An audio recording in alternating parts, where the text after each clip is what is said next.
అవునన్నయ్య, మీరు రాణికి మాత్రమే అన్నయ్య కాదు, మాకు అన్నయ్య లాంటి వాడివే. దయచేసి పెళ్లాపకండి.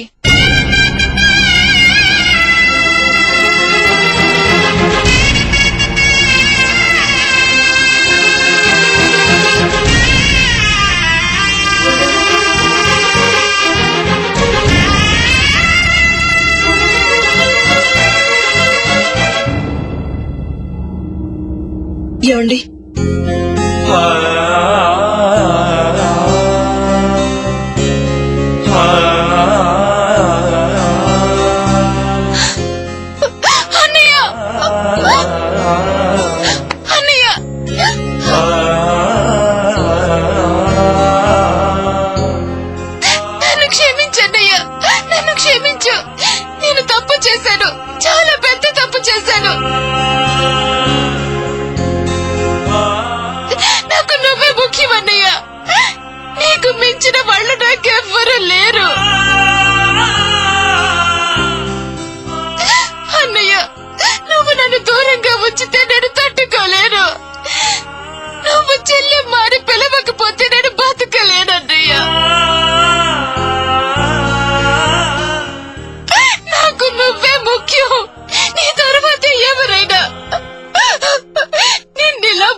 సరిగ్గా తాళి కట్టే సమయం వచ్చేసరికి దాన్ని పక్కకి నెట్టి ప్రేమించిన వాణ్ణి వదిలేసి మీ కాళ్ల మీద పడి క్షమించమని ప్రాధేయపడుతుంది. మీరే ముఖ్యం, మీ తరువాతే ఎవరైనా అని జీవితాంతం కలిసి బతకాల్సిన వాణ్ణి వద్దనుకొని వచ్చేసింది. మీ దగ్గర చెల్లిగా చోటివ్వమని అడుగుతుంది. మీ మీద ఇంత పిచ్చి ప్రేమను పెంచుకున్న మీ చెల్లికి తను ప్రేమించిన అబ్బాయికిచ్చి పెళ్లి చేస్తే తప్పేంటి? మీకు మీ మాటే ముఖ్యం కదా. మీ మీద ప్రాణం పెట్టుకున్న మీ చెల్లెలి ఇష్టాయిష్టాల గురించి మీకేంటి? కాస్తైనా ఆలోచించండి. అమ్మా రాణి, నన్ను క్షమించుమని అన్నయ్యని అడగటం కాదమ్మా. అన్నయ్య, ఆకాష్తో నా పెళ్లి జరిపించు అని అడుగు. నీ కోరిక కాదనడు. ఇంతవరకు నీ కోరికలు వాడు ఎన్నడూ తీర్చకుండా ఉండలేదు. అమ్మా, నీ కోరిక తీరుస్తాడనే నమ్మకం నాకుందమ్మా. అడుగమ్మా, ఆ ఒక్క మాట అడుగు. అడుగమ్మా, అడుగు. అవును రాణి, అడుగు. అడుగు రాణి. మీ నాన్న వదిన చెప్తున్నారు కదా, అడుగు రాణి.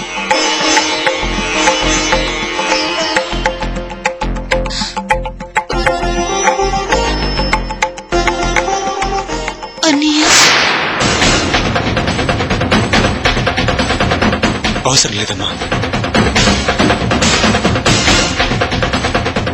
రాణి, చిన్నప్పటి నుంచి నీ కోరికలన్నీ తీర్చానమ్మా. నీకేం కావాలంటే అది అన్నీ తీసుకొచ్చి నీ చేతులు పెట్టాను. ఇప్పుడు నువ్వు ఆకాష్ని మనస్ఫూర్తిగా ప్రేమిస్తున్నావు. అతనితో నీ జీవితాన్ని పంచుకోవాలనుకుంటున్నావు. చేస్తానమ్మా, ఖచ్చితంగా నీకు ఆకాష్కి పెళ్లి జరిపిస్తాను.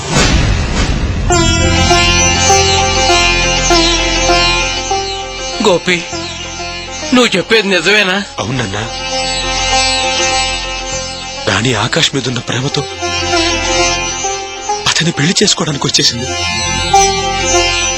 ఎప్పుడైతే నేను వచ్చానో అతన్ని కూడా వదిలేసి నా కాళ్ళు పట్టుకుని నన్ను క్షమించన్నయ్యా, నువ్వే నాకు ముఖ్యం, నువ్వే నా ప్రాణం అని చెప్పింది. నేనంటే నా చెల్లెలికి ఎంత విలువ ఉందో, ఎంత ప్రేమ ఉందో నాకు అర్థమైంది నాన్న.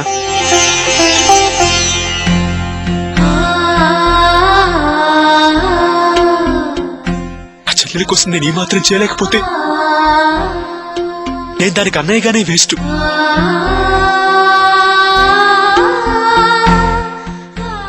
మంచిగా జరిగింది. ఇలా జరగకపోతే రంగరాజు గారు చెప్పిన అబ్బాయితో రాణికి పెళ్లి చేసి దాని జీవితం నాశనం చేస్తుండేవాణ్ణి.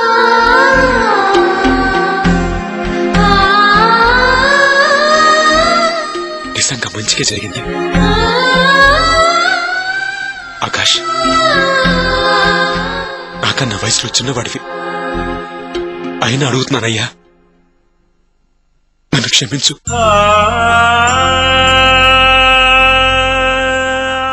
సాధారణంగా ఒక మనిషి గురించి పూర్తిగా తెలుసుకోకుండా ఎప్పుడూ నిర్ణయానికి రాకూడదు. కానీ నీ విషయంలో ఒకసారి కాదు 2-3 సార్లు పొరపాటు పడ్డాను. తప్పు చేశాను ఆకాష్. నువ్వేంటో నాకు అర్థమైంది. నిజంగా నన్ను క్షమించు.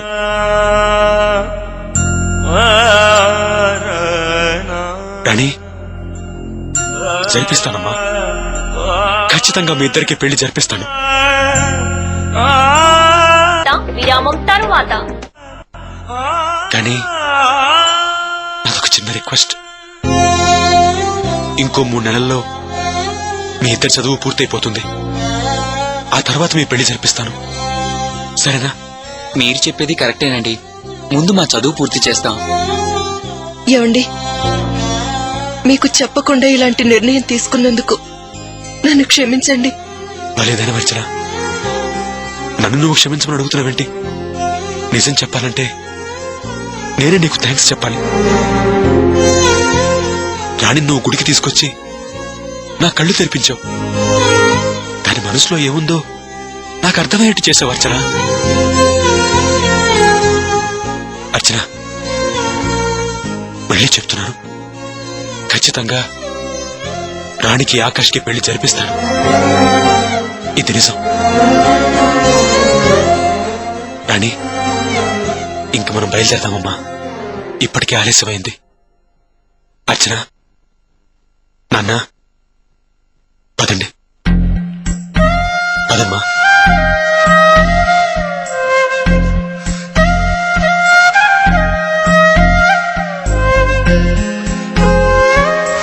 ఏంటమ్మా, నువ్వు చెప్పిందంతా నిజమేనా? అవునరా, నీతో అబద్ధం ఎందుకు చెప్తాను?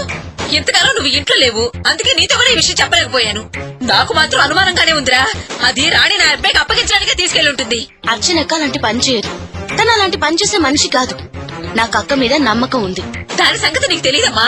అది నల్లి లాంటిది. అన్ని మనసులో పెట్టుకుని మెల్లమెల్లగా పగ తెచ్చుకుంటుంది. ఒరే వాసు, నాకెందుకో భయంగా ఉందిరా. భయం సంగతి సరే అమ్మా, ఇంతకు వాళ్ళు ఎక్కడికి వెళ్లారేమో అదేమైనా విచారించావా? అది తెలుసుకోవడానికేరా మీ నాన్న గోపి వెళ్లారు. నేను నాకు తెలిసిన చోటల్లో వెతికాను.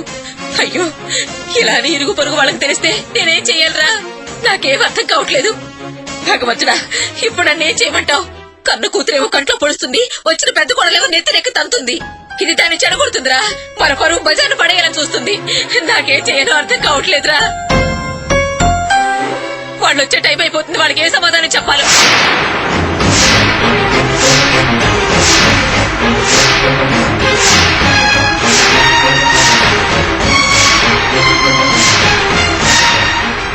ఏంటండి అలా చూస్తారు? ఇంటికొచ్చిన మనిషిని కనీసం లోపలికి రమ్మని కూడా పిలవరా? అయ్యో, మీరు భలేవారే. రండి రండి. ఒరే వాసు, కూర్చోరా, కూర్చుంటారు. రండి. నేను కూర్చోవడం సంగతి అలా ఉంచండి. మీరందరేంటి అలా ఉన్నారు? ఏదో ఆందోళన, కంగారు మీ మొహాల్లో కనిపిస్తుంది. అబ్బే, అలాంటిదేం లేదండి, మేమంతా బాగానే ఉన్నాం. అది సరే, అవును, రాణి గోపి వాళ్ళు కనిపించట్లేదు. ఎక్కడికి వెళ్లారు వాళ్ళు? గోపికి పొద్దున ఫోన్ చేస్తే అతని మాట అదోలా ఉంది. ఎప్పుడు రమ్మంటావు గోపి అని అడిగితే కాసేపు ఆగి నేనే ఫోన్ చేస్తా అన్నాడు. ఇంతవరకు ఫోనే చేయలేదు. ఎదురు చూసి ఏదో ప్రాబ్లం ఉన్నట్టుందని పెళ్లి కొడుకు వాళ్ళను మా ఇంట్లోనే కూర్చోబెట్టి విషయం ఏంటో తెలుసుకుందామని నేనే వచ్చాను. ఏమైంది? అసలు వాళ్ళేరి? మరేం లేదండి, పెళ్లి కొడుకు వాళ్ళు ఈ రోజు మా రాణి చూస్తానికి వస్తున్నారని చెప్పారు కదా. ఆ రాణి తీసుకుని అర్చన గుడికి వెళ్ళింది. మీరు చెప్పే విషయం నమ్మశక్యంగా లేదు. గుడికి వెళ్తే వచ్చేస్తారుగా. నేను ఫోన్ చేస్తే నేను తర్వాత ఫోన్ చేసి మాట్లాడతానని ఎందుకు చెప్పాల్సి వచ్చింది? ఎప్పుడు వెళ్లారు, ఎప్పుడు వస్తారు? అర్చన చేయిస్తున్నారేమోనండి, వచ్చేస్తారు. యువతల పెళ్లి చూపులు పెట్టుకుని అర్చన భోగం అంటారేంటి? నాకేదో వేరే కారణం ఉందనిపిస్తుంది. అసలేంటో నువ్వు చెప్పవయ్యా. ఆ, అది చెప్పవయ్యా. చెప్తాను సార్.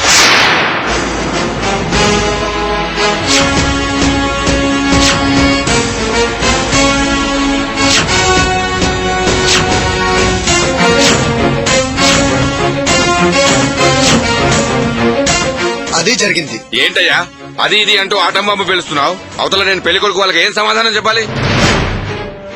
మీరు తప్పుగా అనుకోకండి. వాళ్ళని వెతకడానికి మా ఆయన గోపి వెళ్లారు. గోపి ఖచ్చితంగా వాళ్ళని వెతికి తీసుకొస్తాడు. కంగారు పడాల్సిన పనేవి లేదండి. అనుకున్న ప్రకారంగానే రాణి నా అబ్బాయికిచ్చి పెళ్లి చేద్దాం. ఏంటమ్మా నువ్వు అనేది? యువతల ఇతని మాటలు విని నేను షాక్ గురయ్యాను. అసలు విషయం ముందే చెప్పుంటే నేను ఈ సంబంధం మాట్లాడి ఉండేవాడిని కాదు కదా. అందరూ కలిసి అసలు విషయాలు దాచి పథకం ప్రకారం నన్ను మోసం చేయాలనుకుంటున్నారా? ఎలా కనిపిస్తున్నాను నేను మీకు?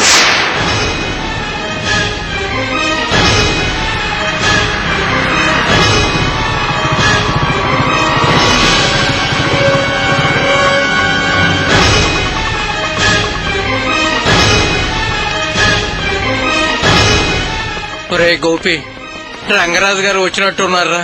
ఇప్పుడు ఏం చేద్దాం? చేసేదే ఉంది, వెళ్ళడానికి విషయం చెప్పద్దు అంతే. పదండి.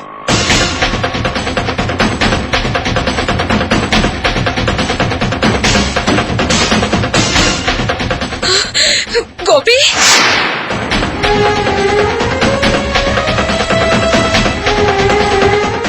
గోపి, ఒరే గోపి, వచ్చేసావా? రా.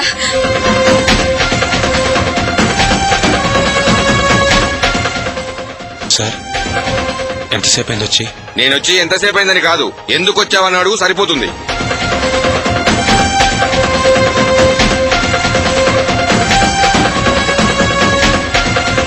నువ్వు ఇలా చేస్తావని ఏనాడు అనుకోలేదు. మోసగాడివని ఊహించలేదు. ఏంటి సార్ మీరు అనేది?